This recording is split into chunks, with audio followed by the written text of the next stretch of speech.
ಅಭಿನಯ ಭಾರ್ಗವ, ಸಾಹಸ ಸಿಂಹ ಡಾಕ್ಟರ್ ವಿಷ್ಣುವರ್ಧನ್ ಅವರ ಬಲಗೈಯಲ್ಲಿದ್ದ ಕೈಕಡಗದ ಬಗ್ಗೆ ಕುತೂಹಲ ಈಗಲೂ ಇದೆ.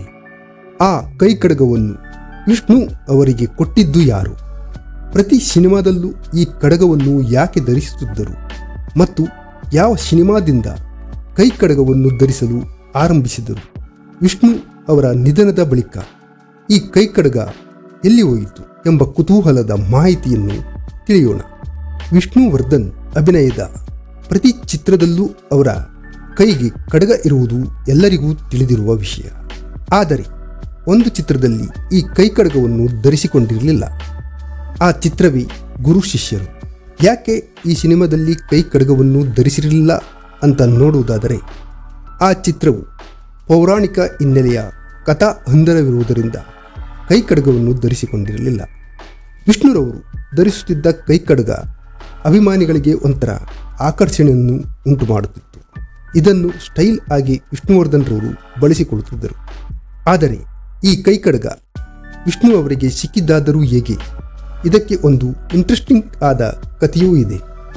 ವಿಷ್ಣುವರ್ಧನ್ ಒಮ್ಮೆ ಬೀದರ್ಗೆ ಹೋಗಿದ್ದಾಗ ಅಲ್ಲಿನ ಒಂದು ಗುರುದ್ವಾರಕ್ಕೆ ಭೇಟಿ ನೀಡಿದ್ದರು.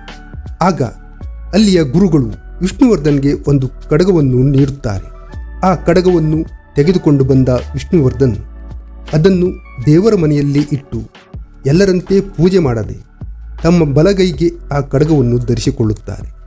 ವಿಷ್ಣುವರ್ಧನ್ ರವರಿಗೆ ಆ ಕೈಕಡಗ ಒಂದು ರೀತಿಯಲ್ಲಿ ದೇವರ ಆಶೀರ್ವಾದದ ರೂಪದಲ್ಲಿಯೇ ಬಂದಿತ್ತು.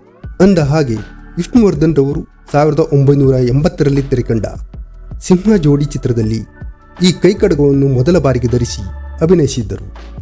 ಡಾಕ್ಟರ್ ವಿಷ್ಣುವರ್ಧನ್ ರವರು ಕೊನೆಯವರೆಗೂ ಈ ಕಡಗವನ್ನು ಧರಿಸಿಯೇ ಇದ್ದರು.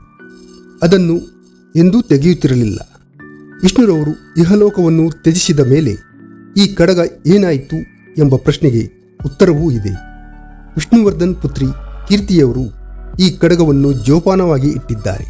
ವಿಷ್ಣುವರ್ಧನ್ ರವರ ಸ್ಮಾರಕದಲ್ಲಿಯೇ ಈ ಒಂದು ಕಡಗವನ್ನು ಇಡಲು ತೀರ್ಮಾನಿಸಿದ್ದಾರೆ ಅನ್ನುವ ಮಾಹಿತಿಯೂ ಇದೆ. ಒಟ್ಟಾರೆ ನೋಡುವುದಾದರೆ ವಿಷ್ಣುವರ್ಧನ್ ರವರ ಕೈಕಡಗ ಒಂದು ಆಕರ್ಷಣೆಯೇ ಸರಿ. ಈ ಕೈಕಡಗದ ಬಗ್ಗೆ ಒಂದು ಸೆಳೆತ ಇದ್ದೇ ಇರುತ್ತೆ ಅಂತ ಹೇಳಬಹುದು.